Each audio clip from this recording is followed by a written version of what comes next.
అధ్యక్ష, ఈరోజు ఈ అసెంబ్లీ నుండి పారిపోయిన తెలుగుదేశం పార్టీ ఎమ్మెల్యేలకి అరెస్ట్ చేస్తారేమో అని ఢిల్లీలో దాక్కున్న లోకేష్కి, రాజమండ్రి సెంట్రల్ జైల్లో ఉన్న చంద్రబాబు నాయుడుకి, మొన్న ఇదే అసెంబ్లీలో తొడగొట్టి ఈరోజు తోక ముడిచి పారిపోయిన బాలకృష్ణ గారికి చెప్తున్నాను అధ్యక్ష, మా నాయకుడు జగన్మోహన్ రెడ్డి గారు 4.5 సంవత్సరంలో అమలు చేసిన పథకాలు మీ నాయకుడు 14 ఏళ్లలో అమలు చేశాడా?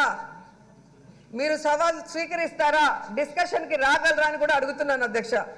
పసుపు జెండా పట్టుకున్నోళ్ళైనా, ఎర్ర జెండా పట్టుకున్నోళ్ళైనా, లేదా ఏ జెండా ఏ ఎలక్షన్కి పట్టుకుందామని ఎదురు చూసే వాళ్ళైనా కూడా వారి జెండా ఏదైనా సరే జగనన్నల మహిళా అజెండాతో పనిచేసే నాయకుడిని ఈ దేశంలో ఎవరినైనా చూపించగలరా అని ఛాలెంజ్ చేస్తున్నా అధ్యక్ష.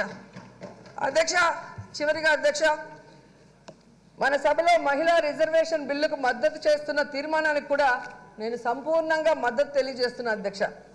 అధ్యక్ష, ఒక మహిళగా, ఒక మహిళా ఎమ్మెల్యేగా, ఒక మహిళా మంత్రిగా నేను గర్వపడుతున్నాను, మనస్ఫూర్తిగా స్వాగతిస్తున్నాను అధ్యక్ష.